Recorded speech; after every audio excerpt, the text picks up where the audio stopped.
Bienvenidos al mundo de mañana. Armagedón significa distintas cosas para distintas personas. Algunos entienden que se refiere a una gran guerra, que generalmente incluye armas nucleares. Otros piensan en términos más generales, como un gigante asteroide que colisiona y provoca devastación en la Tierra. Pero lo que todos tienen en común es la creencia en alguna clase de evento cataclísmico futuro que extinguirá la vida existente en la Tierra. Pero ¿de dónde proviene este término? ¿Es algo que nos debe concernir a nosotros? Muchos entienden correctamente que el término Armagedón proviene de la Biblia cristiana, pero muy pocos han realmente leído lo que la Biblia dice con respecto a esta palabra. Una persona común de cualquier nación occidental donde la Biblia puede ser encontrada en la mayoría de los hogares, ni siquiera sabe dónde encontrar la palabra Armagedón en la Escritura. Inclusive otros se sorprenderían de lo poco que la Biblia dice al respecto. ¿Sabía usted que la palabra es usada solamente una vez? Armagedón es una palabra griega que viene de las palabras hebreas Ar y Megido. Ar significa el monte o la colina de Megido. Megido era una ciudad antigua, los restos de la cual pueden ser vistos en el lado sur de Esdrelón, también conocido como el Valle de Jezreel y como la llanura de Megido. Este gran valle en la moderna Israel ha sido el escenario de muchas batallas históricas, y de acuerdo a la Biblia jugará un rol en la futura batalla que hará palidecer a todas las otras guerras en comparación. Notemos que dije que jugará un rol, porque la final batalla no tomará lugar en Megido. Muchas películas y libros representan la vida después de Armagedón como revertida hacia el pasado a la era de piedra. Albert Einstein, en su frase famosa, dijo: «Yo no sé con qué arma se peleará en la Tercera Guerra Mundial, pero la Cuarta Guerra Mundial se va a pelear con palos y piedras». ¿Existirá una literal batalla de Armagedón? Y si es así, ¿quiénes serán los combatientes? ¿Cuál será el desenlace? ¿Y cuál será la implicación para el mundo y para usted como individuo y para sus familiares y seres queridos? Yo tengo muy buenas noticias, así que acompáñenos mientras exploramos Después de Armagedón.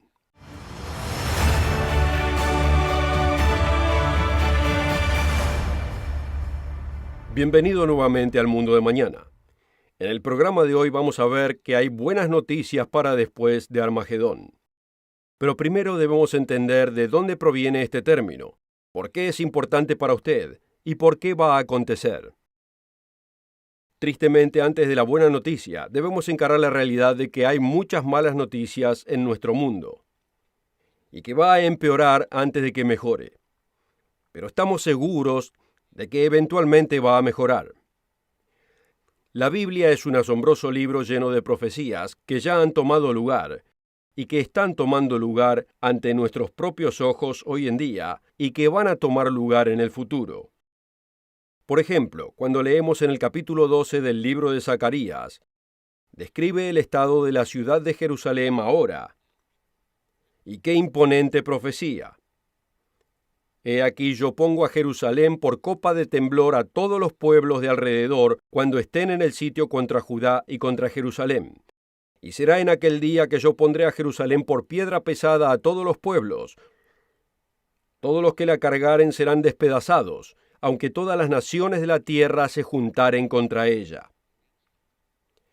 Desde el año 135 a.C.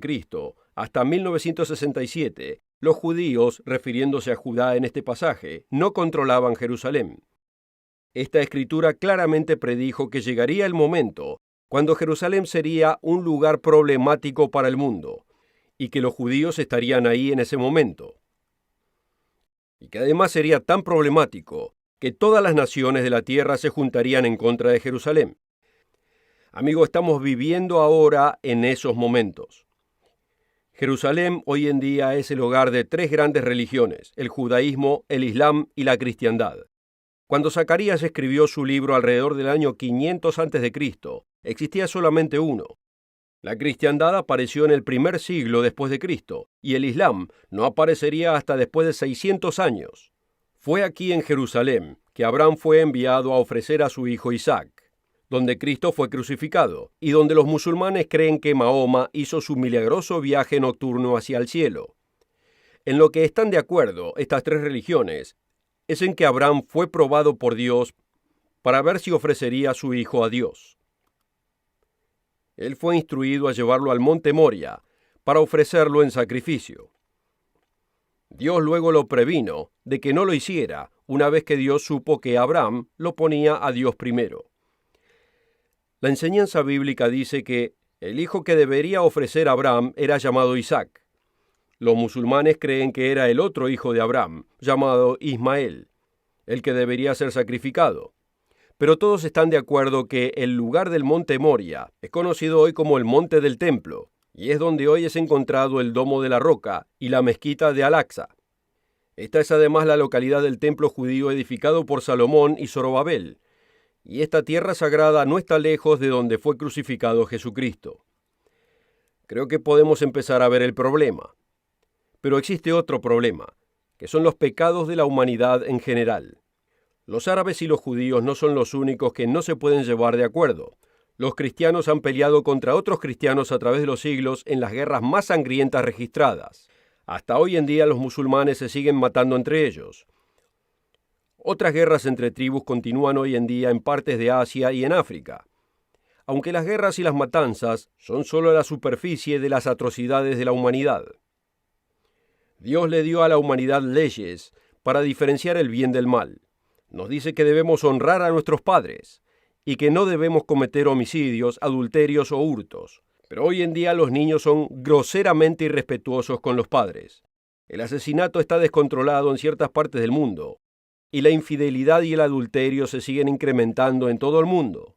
La mayoría de nosotros hemos sido víctimas de robos, ya sea que alguien haya entrado en nuestras casas o vehículos, o que hayamos sido engañados en negocios.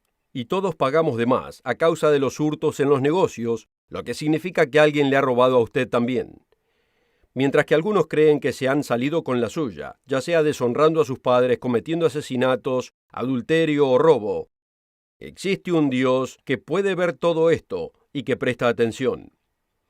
Él le declaró a la antigua Israel: seguiréis hurtando, matando, adulterando, jurando falsamente y andando tras dioses ajenos que no conociste. Y vendrás y te pondrás delante de mí en esta casa que es llamada por mi nombre y dirás: librados somos para hacer todas estas abominaciones. Así es, Dios presta atención de nuestro comportamiento. Y la violación de sus leyes es llamada pecado. El pecado le trae angustia y sufrimiento a su creación. Y es la causa de por qué Él odia tanto al pecado. Es el pecado el que trae las guerras, hogares quebrantados, niños preguntándose quiénes son sus padres, y la ignorancia y la confusión del plan de Dios para el hombre. Algunos piensan de Dios como un viejo hombre que está tan lleno de amor que toleraría cualquier cosa. Y en verdad sí está lleno de amor. Y es por eso que no toleraría el mal comportamiento por siempre. En cambio, Él castiga al mal comportamiento para alentar el buen comportamiento. El profeta Isaías describe el castigo de Dios en Isaías 13. Y castigaré al mundo por su maldad, y a los impíos por su iniquidad, y haré que cese la arrogancia de los soberbios, y abatiré la altivez de los poderosos. Por tanto haré estremecer los cielos, y la tierra se moverá de su lugar, en la indignación del Eterno de los ejércitos, y en el día de su ardiente ira. La Biblia dice que nos vamos a meter en un problema tal, que toda vida sería extinguida en la tierra a menos que Dios intervenga. Mateo 24, porque habrá entonces gran tribulación, la cual no ha habido desde el principio del mundo hasta ahora, ni jamás habrá. Y si aquellos días no fuesen acortados, ninguna carne sería salva, o sea, no quedaría con vida. Mas por causa de los escogidos, aquellos días serán acortados. Aquí es cuando Dios intervendrá para salvar la tierra. Uno piensa que esa intervención será apreciada, pero este no es el caso. Existe un ser espiritual llamado Diablo y Satanás, que nos ha engañado tanto, que en realidad pelearemos contra Jesucristo cuando retorne a salvarnos de nuestra propia extinción. Y aquí es donde aparece Armagedón. Apocalipsis 16 describe un tiempo futuro cuando los espíritus inmundos poseerán a una figura religiosa carismática y a una poderosa figura política, el cual a través de poderes milagrosos influenciará a los reyes de la tierra para congregarlos para pelear contra Cristo a su retorno. ¿Y dónde se congregarán? Leámoslo en Apocalipsis 16. Porque son espíritus de demonios haciendo milagros que van a los reyes de la tierra y a todo el mundo para congregarlos para la batalla de aquel gran día del Dios Todopoderoso. Y los congregó en el lugar que en hebreo es llamado Armagedón. Notemos que el nombre de la batalla es la batalla de aquel gran día del Dios Todopoderoso. Aquí es el único lugar donde se usa la palabra Armagedón en la Escritura, y se refiere solamente al lugar donde los ejércitos se congregan antes de proseguir hacia Jerusalén. Antes de llegar a las buenas noticias, después de Armagedón, notemos el desenlace de esta gran batalla. En Zacarías capítulo 14, es descrito el día del Señor, o sea, el tiempo de la ira de Dios. En total, el día del Señor dura un periodo de 1 año. Pero Zacarías nos lleva a la conclusión de ese momento.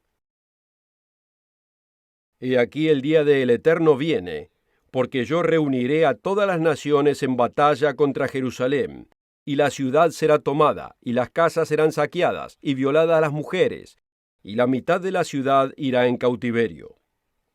Jerusalén hoy en día es una ciudad dividida, la mayor parte siendo judía, pero la población de árabes y de no judíos continúa en incremento. Y ya que estos están teniendo más hijos, es solo cuestión de tiempo antes de que exista un número igual de judíos y no judíos. Y será obviamente la cara judía de la moneda la que será considerada como enemigos de estas naciones. Aquí es donde intervendrá Dios.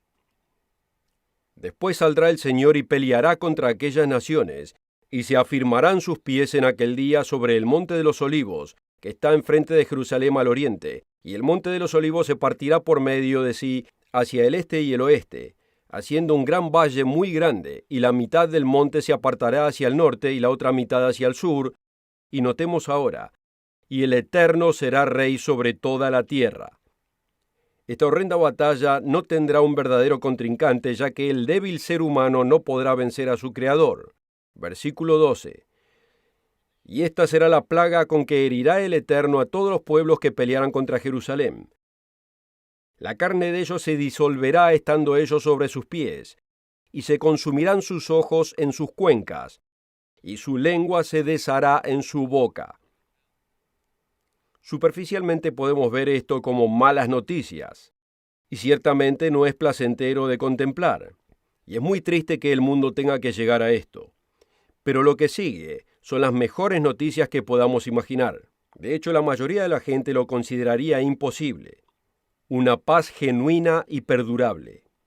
Una paz que va más allá del mero cesar de la guerra. Pero antes de que esto acontezca, deben suceder 2 cosas. A través de la historia del hombre ha existido un ser espiritual que emite actitudes de orgullo, egocentrismo, tendencias destructivas y perversión. Esta es la mayor razón por la cual el mundo está en tal desorden y por qué cada vez va peor. Este ser espiritual conocido como el diablo o Satanás dirige el curso de este mundo. Efesios 2. Y él les dio vida a ustedes que estaban muertos a causa de sus delitos y pecados, en los cuales anduvieron en otro tiempo conforme a la condición de este mundo, conforme al príncipe de la potestad del aire, el espíritu que ahora obra en los hijos de desobediencia. Cuando llegamos a entender la realidad de este espíritu maligno y su presencia en el mundo, podemos entender parte de la fuente de los pensamientos malignos que penetran nuestra mente. Podemos entender, a pesar de las más buenas intenciones de los seres humanos, por qué no podemos encontrar el camino hacia la paz. Solo cuando Satanás haya sido quitado podrá existir la paz, y esto es exactamente lo que la Biblia nos dice que va a acontecer. Apocalipsis 20. Y vi un ángel descender del cielo que tenía la llave del abismo y una gran cadena en su mano, y prendió al dragón, aquella serpiente antigua que es llamada el diablo y Satanás, y le ató por 1000 años, y lo arrojó al abismo, y lo encerró, y puso sello sobre él, para que no engañase más a las naciones, hasta que los 1000 años fuesen cumplidos. Quitar a Satanás es lo primero que tiene que suceder para que podamos tener paz. Pero hay algo más que es necesario. Nos es dicho en la Biblia que el hombre simplemente no conoce el camino hacia la paz. Al hombre le debe ser enseñado un camino mejor. Y eso es exactamente lo que la Biblia revela que va a suceder. Después del retorno de Cristo, Él le comandará a las naciones que envíen representantes a Jerusalén para observar la fiesta bíblica de los tabernáculos. Hemos leído antes que Jesucristo retornará para ser rey sobre toda la tierra y que derrotará a las naciones que peleen contra Él. Vimos esto en Zacarías capítulo 14. Pero aunque muchos cristianos creen en la segunda venida de Cristo, aquí hay algo de lo que pocos se dan cuenta. En vez de que se lo diga yo, leámoslo de la propia Biblia, en Zacarías capítulo 14. Y sucederá que de todos los que quedaren de las naciones que vinieron contra Jerusalén, subirán de año en año a adorar al Rey, el Señor de los ejércitos, y a celebrar la fiesta de los tabernáculos. Y acontecerá que los de las familias de la tierra que no subieren a Jerusalén para adorar al Rey, el Señor de los ejércitos, no vendrá sobre ellos lluvia. Como podemos ver en estos versículos, no todas las naciones estarán dispuestas a someterse a Jesucristo cuando regrese. Pero después de unos años sin lluvia, y después de ver a las abundantes bendiciones que tendrán las naciones que envían los representantes a Jerusalén, eventualmente se someterán. Y aquí es donde podemos comenzar a ver las buenas noticias más allá de Armagedón. Notemos esta hermosa profecía de lo que comenzará a suceder después del retorno de Cristo en Miqueas 4. Y acontecerá en los postreros días que el monte de la casa del Eterno será establecido por cabecera de los montes, y será exaltado más que los collados, y los pueblos correrán a él. Y juzgará entre muchos pueblos, y corregirá a las naciones poderosas hasta muy lejos, y martillarán sus espadas para asadones, y sus lanzas para hoces. No alzará espada nación contra nación, ni se adiestrarán más para la guerra. Palabras similares son usadas en Isaías capítulo 2, donde además se habla de un tiempo que vendrá la paz. Yo sé, amigos, que estos tiempos suenan imposibles, pero si realmente creemos en el Dios de la creación, y al ver la exactitud de las predicciones bíblicas, ¿por qué debemos dudar de que Dios pueda hacer lo que el hombre no puede hacer? Traer la paz a este mundo en conflicto. La profecía continúa indicando el principio básico de la posesión privada de la propiedad, algo que la mayoría de la gente quisiera tener y que ayuda a traer estabilidad en la sociedad. Miqueas 4:4. Y cada uno se sentará debajo de su vid y debajo de su higuera, y no habrá quien amedrente, porque la boca del Señor de los ejércitos lo ha hablado. Mucha gente en el mundo de hoy sufre de ceguera, sordera y enfermedades incapacitantes. Pero Dios dice en su palabra que después de Armagedón, sanará estas terribles aflicciones. Isaías 35. Entonces los ojos de los ciegos serán abiertos, y los oídos de los sordos se abrirán. Entonces el cojo saltará como un ciervo, y cantará la lengua del mudo. Hoy gran parte de la tierra es desierta o semidesértica, sin suficiente humedad para sostener la vida. Pero aquel que controla el clima nos dice a través de su profeta que el desierto será transformado en un precioso jardín. Versículo 1. Se alegrará en el desierto y la soledad. El yermo se gozará y florecerá como la rosa. Florecerá profusamente y también se alegrará y cantará con júbilo, porque aguas brotarán del desierto y torrentes en la soledad. El lugar seco será tornado en estanque y el sequedal en manaderos de aguas. En la guarida de chacales, su lugar de descanso, la hierba se convertirá en cañas y juncos. ¿Pueden imaginarse, amigos, el desierto árido repleto de abundante vegetación? Este programa es titulado El mundo de mañana por una razón. Al principio del programa mostramos el contraste entre el mundo de hoy en día y el mundo de después de Armagedón. En vez de contaminación tendremos agua limpia. El hombre aprenderá a cuidar la tierra y a hacer industrias que protejan el medio ambiente. Y cuando Cristo retorne, destruirá a aquellos que destruyen la tierra, a causa de la codicia humana.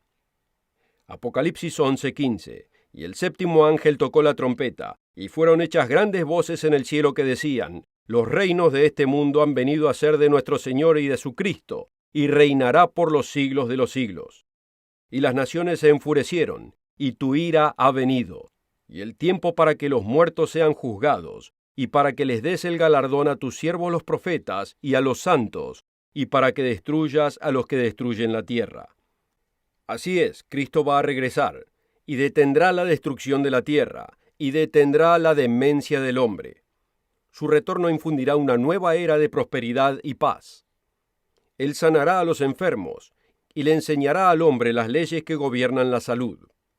Muchas de estas leyes pueden ser encontradas ahora en la Biblia, pero el humano les presta muy poca atención. Nos es dicho en la Escritura que el gobierno de Cristo durará 1000 años. Al retorno de Cristo, aquellos que le fueron fieles durante esta vida serán resucitados a la vida eterna, pero no en alguna clase de jubilación eterna. Qué vacío y aburrido que sería eso. No, los verdaderos servidores de Dios son llamados para regir este mundo con Cristo como reyes y sacerdotes, o sea, gobernadores y maestros. En el mundo de hoy los gobernadores son elegidos por voto popular, poderosos hombres y mujeres que obtienen y mantienen el poder por métodos corruptos. El gran filósofo chino Confucio reconoció el daño que esto le provocaría a la sociedad y sugirió que los gobernadores deberían ser elegidos basándose en calificación y aptitud para gobernar. Y esto es exactamente lo que Jesucristo está en proceso de hacer. Él está produciendo el carácter correcto en aquellos elegidos hoy en día, los que eligen su camino de vida. Pablo explica esto en Filipenses capítulo 2.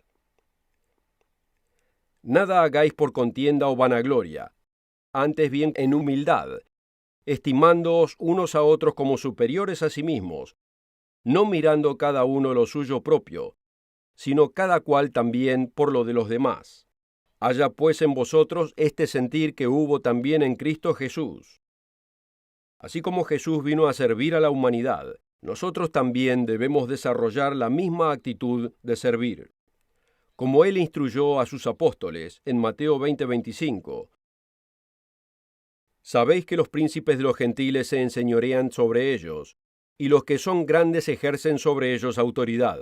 Mas entre vosotros no será así, sino que el que quiere ser grande entre vosotros sea vuestro servidor, y el que quiere ser el primero entre vosotros sea vuestro servidor, así como el Hijo del Hombre no vino para ser servido, sino para servir, y para dar vida en rescate por muchos. Aquellos verdaderos seguidores de Jesucristo que aprendan a tener esta actitud hoy en día serán líderes después de Armagedón, cuando Él pase a gobernar esta tierra. Y ustedes que escuchan este programa y que entienden estas cosas y responden a este conocimiento, les está siendo dada una oportunidad de ser uno de aquellos gobernadores.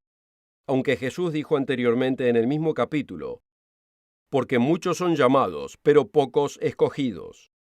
Además dio una parábola en la que un hombre llegó al casamiento de un rey sin la vestimenta apropiada.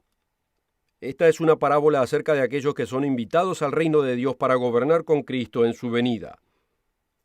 Este hombre pensó que podía llegar así como él era, sin prepararse apropiadamente para el reino. ¿Cuál fue la respuesta de Cristo? Mateo 22:13.